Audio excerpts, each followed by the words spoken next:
pas le réaliser.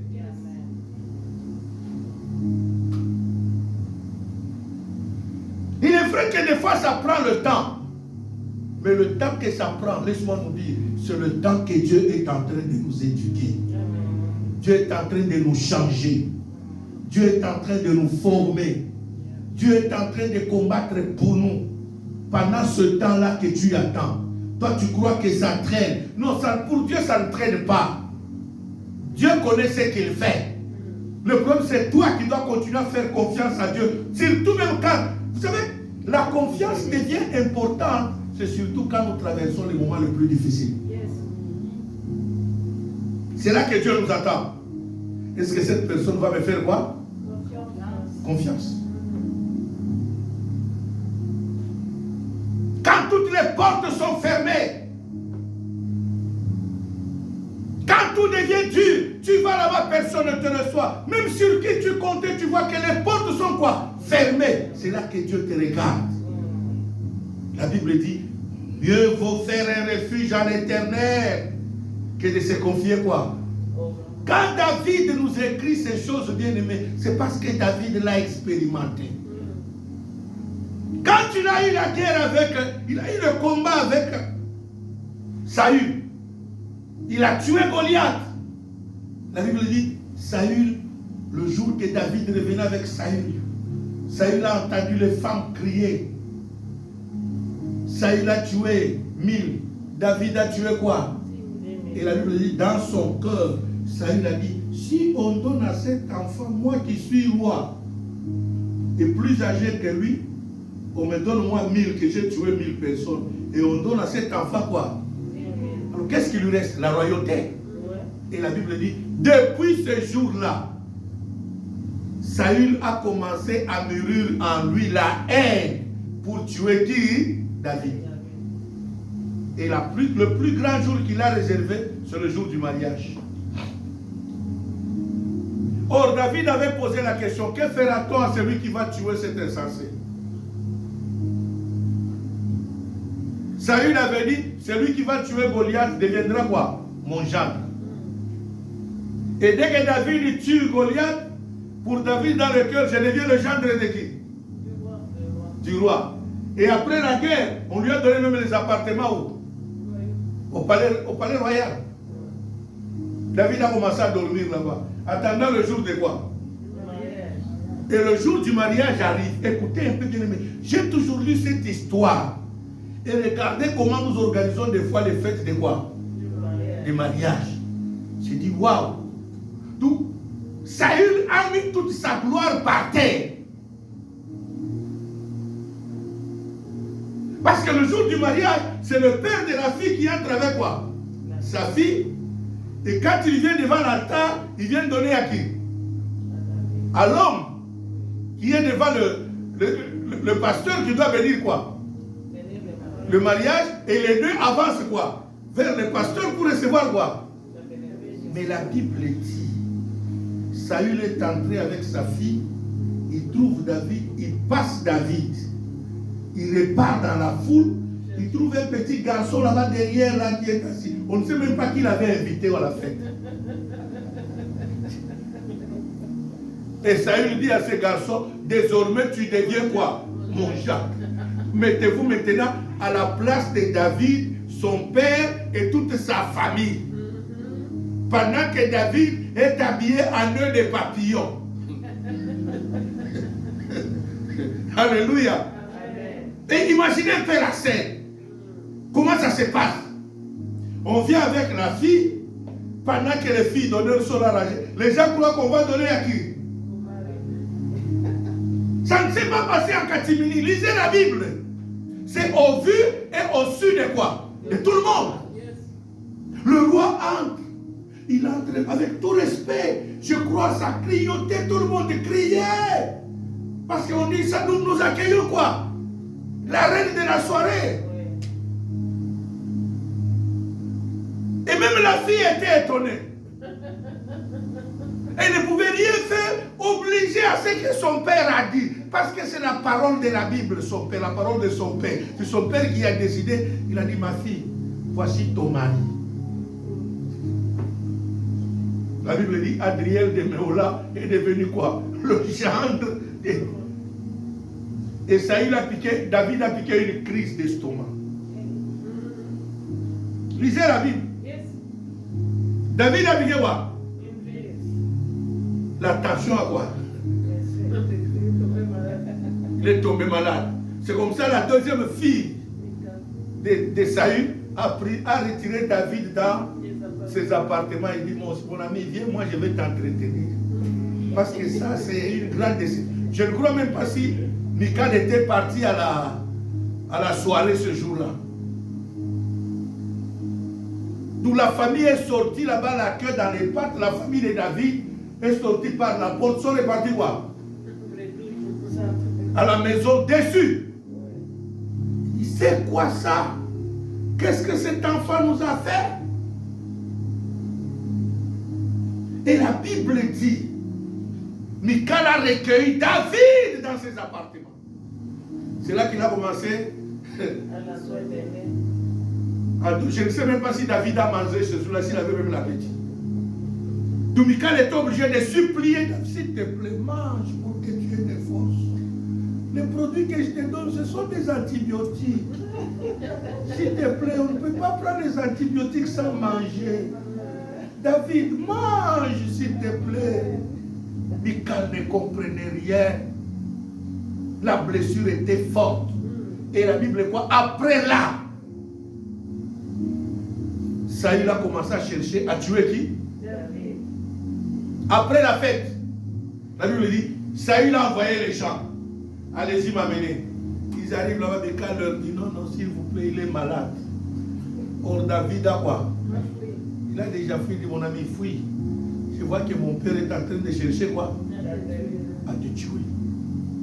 Et la Bible dit, Saül a commencé à chercher. C'est là que David nous écrit en disant, mieux vaut chercher un refuge en l'Éternel. Mieux vaut me confier en qui? En Dieu.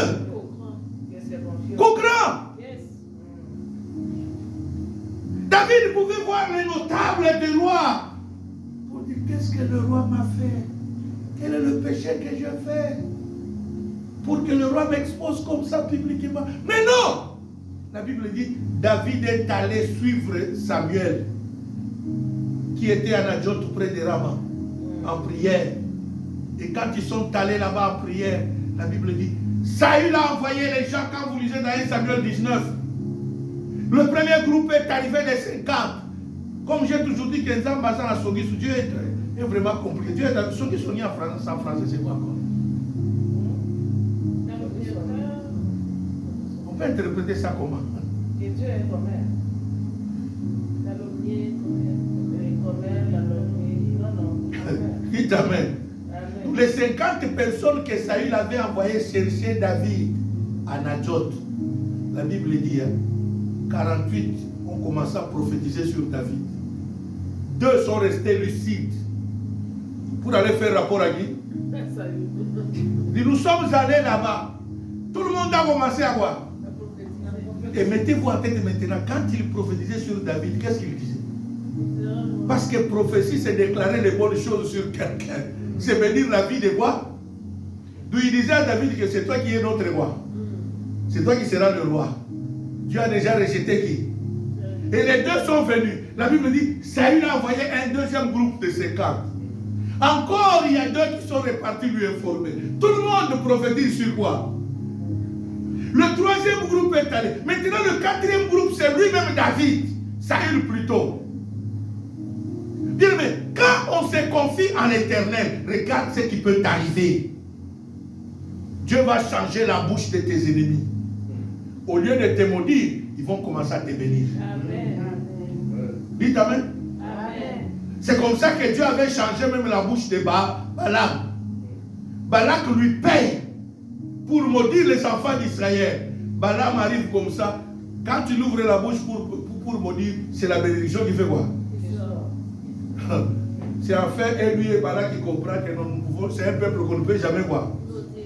Bien aimé, quand Dieu te promet, confie-toi en l'Éternel, ma soeur, mon frère. Confie-toi en Dieu et Dieu combattra pour toi. Amen.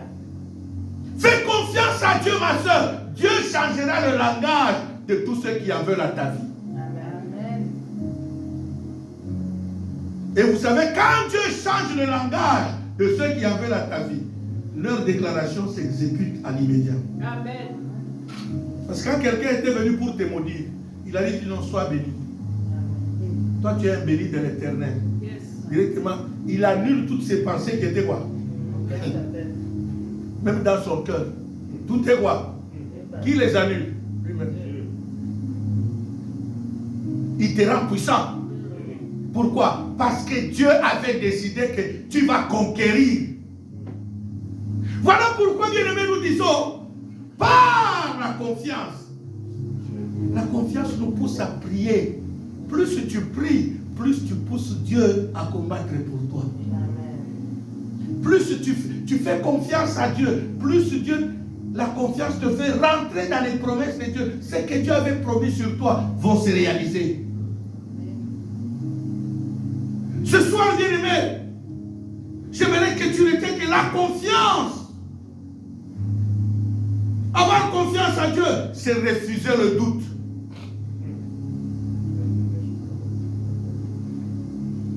Nombre 23, verset 19 pour terminer.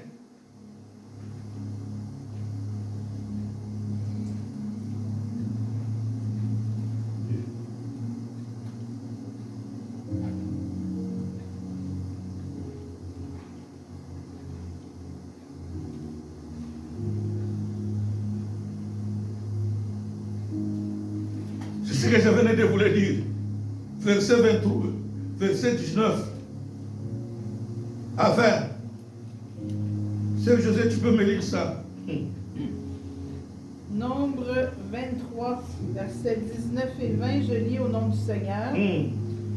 Dieu n'est point un homme pour mentir, ni fils d'un homme pour se repentir. Yes. Ce qu'il a dit, ne le fera-t-il pas? Ce qu'il a déclaré, ne l'exécutera-t-il pas?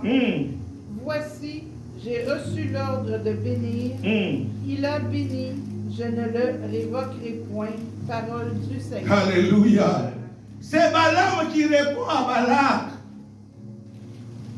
Il dit, Dieu n'est pas un homme, pourquoi? Parce qu'il a déjà béni Israël. Il ne peut pas révoquer sa parole. Et moi, j'ai reçu la parole de l'ordre de bénir et non de maudire. Il dit, Dieu n'est pas un homme. Voilà pourquoi j'aimerais te dire, mon frère, ma soeur, que cette année, quand Dieu dit que tu vas conquérir, c'est la volonté de Dieu. Attache-toi à ça. Fais confiance à Dieu. Il ne te mentira jamais. Amen. Fais confiance à Dieu. Arrête de te fier sur tes idées. Arrête de te confier aux grands. Fais confiance en Dieu. Alléluia.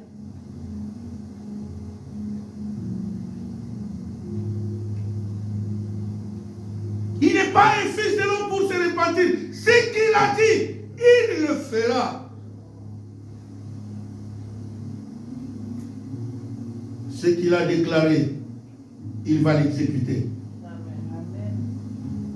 Alléluia. Cette semaine, j'aimerais que tu t'accroches à la prière et que tu crois que ce que Dieu a promis, parce qu'il n'est pas un menteur, parce que Dieu ne ment jamais. Et j'aimerais que tu crois et tu t'attaches à cette parole, que Dieu finira par accomplir sa parole sur ma vie. Que Dieu bénisse sa parole. Amen. On acclame le Seigneur. Mets-toi debout là où tu es. Nous allons prier ce soir. Élève les mains, commence à dire merci à Dieu.